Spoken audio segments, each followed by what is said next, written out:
Vinícius Machado, que chega na segunda-feira para deixar você de casa bem informado. Vinícius, vem para a tela aqui, deixa eu conversar com você. Infelizmente, Vinícius, eu trago você na tela para falar de uma situação que preocupa, uma imagem que impacta muito e, claro, a gente teve a precaução, o cuidado de quando mostrar essa imagem borrando. Deixa eu pôr na tela, inclusive, esse registro, imagem de câmera de segurança, que mostra um flagrante de acidente, tá? É uma imagem muito impactante, é esse registro aí, a gente segura, porque nesse acidente aí, nós tivemos um motociclista que foi atingido e uma garotinha, uma menina de 11 anos. Veja só, o carro pega a motocicleta e na sequência vai por cima dessa garotinha de 11 anos que estava indo. Olha, a imagem é muito forte, Vinícius. Eu até volto com você nesse momento para trazer mais detalhes. Eu sei que o acidente foi grave.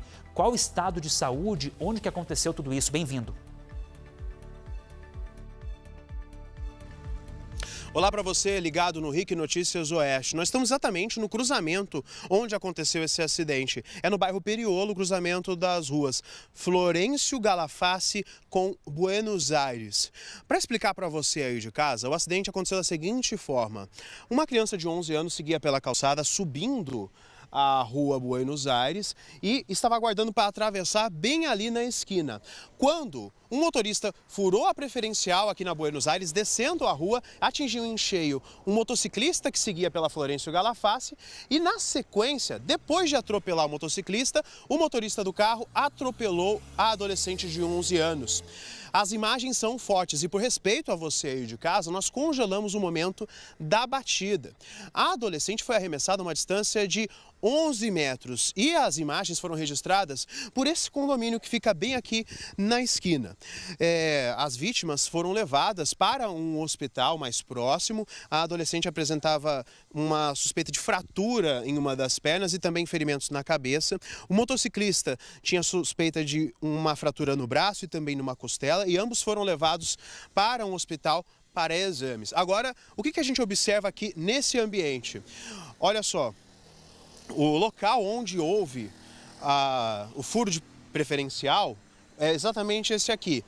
Esse local está passando por reformas de calçada, então a gente observa que a placa de pare foi retirada para poder fazer a instalação dos pavers. Há uma sinalização horizontal também, sim, mas ela está bastante apagada e muito provavelmente deve ser feita depois que houver todo o conserto, toda a manutenção aqui. E da mesma forma, a manutenção das calçadas com instalação de paver continua do outro lado. E da mesma forma, a gente observa que o pessoal que atravessa por aqui, às vezes prefere, ao invés de seguir na calçada, seguir pelo asfalto, que não é recomendado.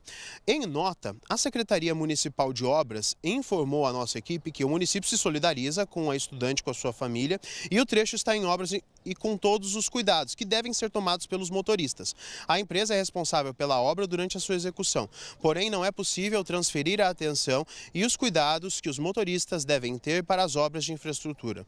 Muitos acidentes referentes ao uso do celular ao volante, excesso de velocidade e desatenção no trânsito são reconhecidos na maioria dos acidentes de trânsito. Então, é sempre fundamental lembrar para você aí de casa, os acidentes, eles podem acontecer, mas também podem ser evitados. A placa, que deveria estar na vertical, não está. Está aqui deitada. Há uma falha na sinalização, sim. Entretanto, é fundamental também que os motoristas que passem pelo trecho, que andam com frequência por aqui, já conhecem a dinâmica das ruas. E que mesmo que não haja uma sinalização, você reduza a velocidade para poder evitar acidentes. Olha, o Vinícius participando conosco e eu reforço, inclusive isso, nós continuamos nessa discussão importante sobre responsabilização no trânsito, sobre esse cuidado, enfim, que tem esse detalhe bem importante, tá? Que nós precisamos falar, que nós precisamos avançar, discutir isso sobre responsabilidade, de quem é a culpa, de quem deveria ter evitado, enfim, mas não é só essa questão não, é de ter atenção e evitar a distração. Até a Priscila está conosco aqui, que é especialista em trânsito, para a gente dialogar um pouquinho mais, porque nesse caso aqui, a gente tem sim uma via em obras, nós temos Cascavel, um verdadeiro canteiro de obras, a Carlos Gomes, que está com muitas e muitas obras, nós temos sinalização que estava de repente ontem à noite, que não está hoje, porventura pode ser outra amanhã. Nesse caso aqui, nós temos uma placa no chão, falando bem específico, Mas a imagem de câmera de segurança, isso que eu nem fui lá, Priscila, a gente consegue ver que do outro lado tem a placa de pare. E aí a gente aprende quando vai fazer CNH, que se não tem onde você está, mas do outro lado, no mesmo sentido da via, olha lá, tem a placa de pare. Então você deveria ter parado. A gente percebe de onde vinha a garotinha, inclusive, que tem a placa de pare. Aí não adianta, é aquele momento de pressa e que às vezes pode custar uma vida. Nesse momento, né, Priscila, nossa torcida para a recuperação dessa garota. E eu sei que você viu também essas imagens sem borrar, sem esse tratamento que nós temos, todo cuidado com respeito a ela, a família, enfim, e repito, a nossa torcida pela recuperação. É uma imagem muito forte, é impactante, né? Boa noite. Boa noite, Wagner, tudo bem? Tudo bem. É demais, né?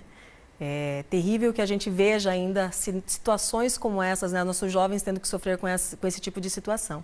Mas o que acontece? Ali, como você bem disse, né? Quando nós estamos lá na primeira habilitação, no curso teórico, nós aprendemos que o quê? Que a placa de sinalização de regulamentação, a R1, que é a de parada obrigatória, e a D, a preferência, são as duas únicas placas de regulamentação que elas têm um formato diferente.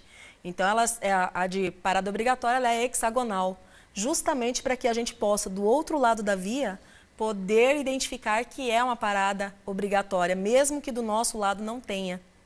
Então, isso chama muita atenção. Por mais que a placa esteja ali no chão, né, então, do outro lado da via, você consegue perceber que existe uma outra placa de parada obrigatória.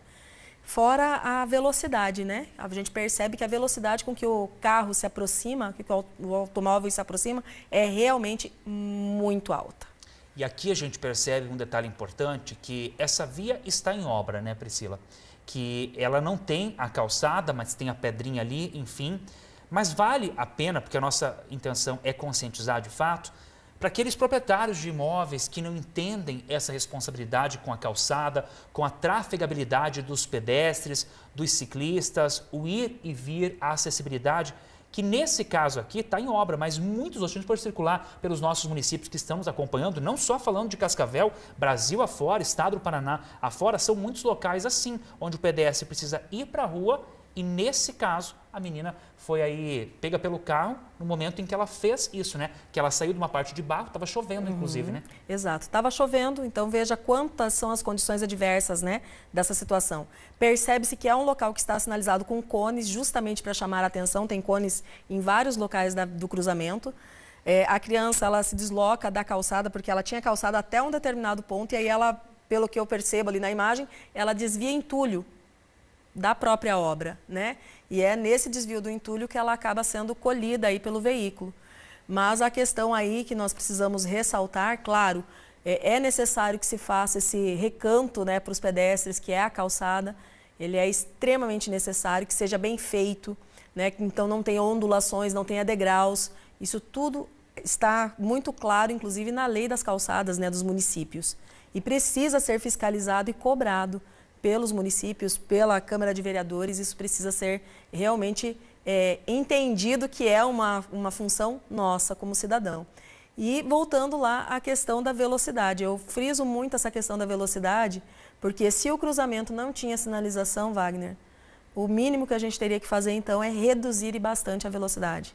Até porque é um local que está em obra e tinham outras crianças no local. A gente está falando muito dessa garotinha, mas tem um motociclista também que teve fratura, que estava seguindo pela outra via e que foi atingido. Vou aproveitar, inclusive, para a gente chamar o Murilo Cardoso, já que a gente está discutindo essa questão de acessibilidade. O Vinícius trouxe essa informação do acidente. Eu quero trazer você para essa nossa roda de conversa, Murilo, para falar, inclusive, sobre sinalização, até porque moradores aqui de Cascavel colocaram uma placa de pare com as próprias mãos. Eu sei que você está nessa região, né? Em que região da cidade é isso?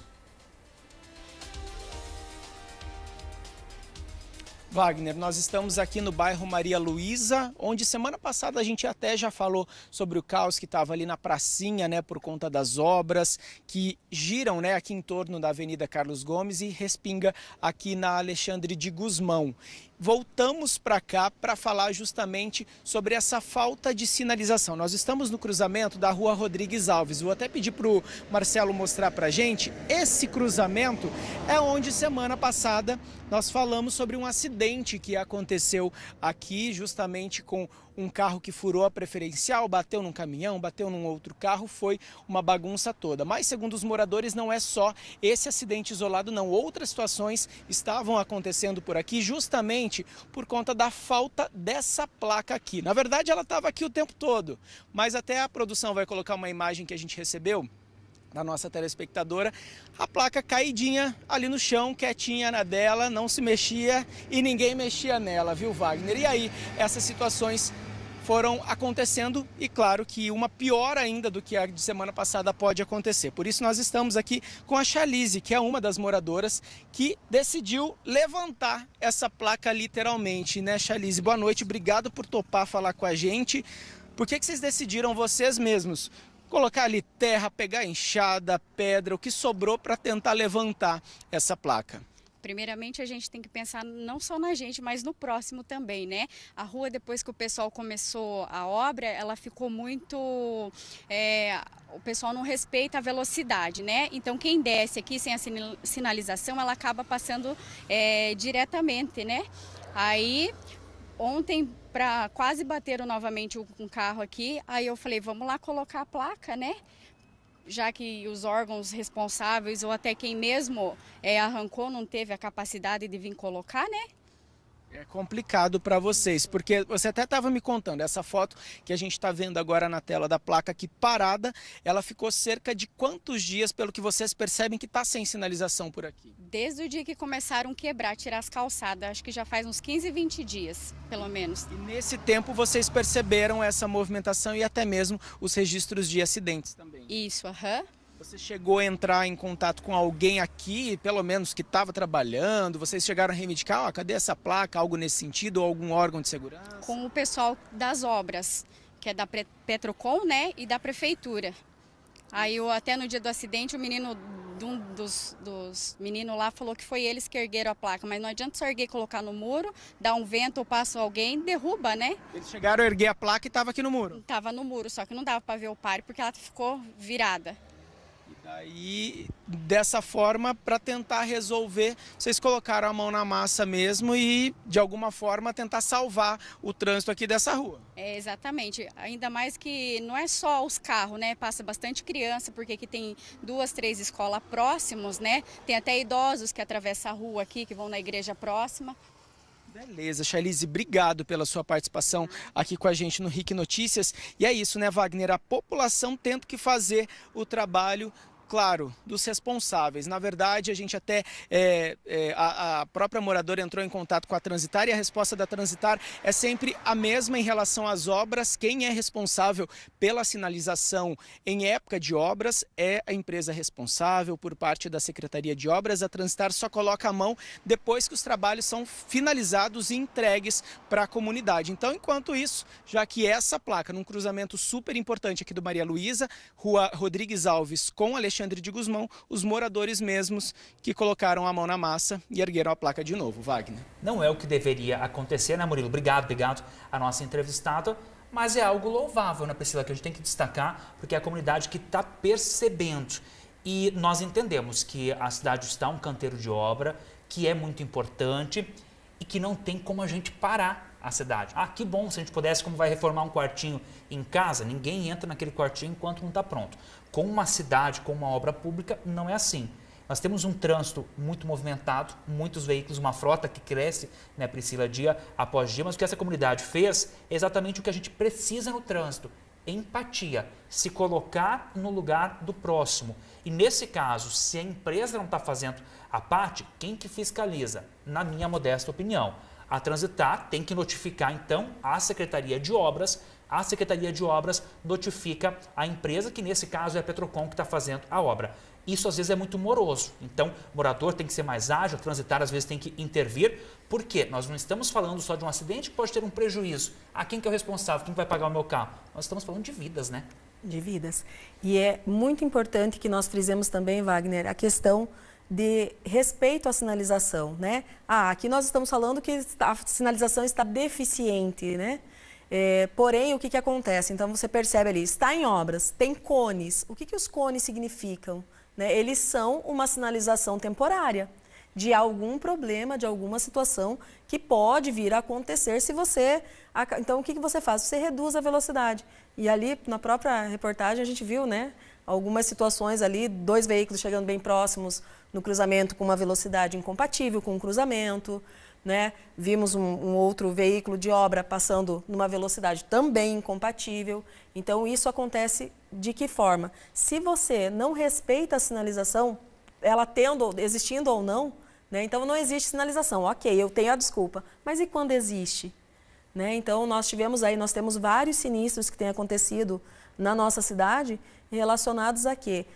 Furar o sinal, 2 condutores furando o sinal, né, e acabando tendo consequências bastante graves.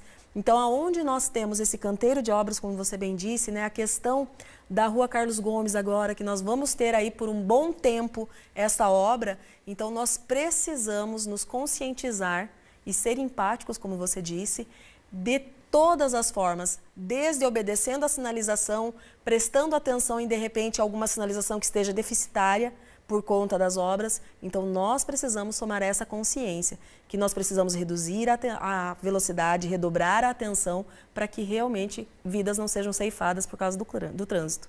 Priscila, sempre bom receber você aqui. Obrigado pela parceria e boa semana. Agradeço. Obrigada, igualmente. Volte mais vezes. Volto sim. Vamos dar um pulinho até a cidade de Toledo agora.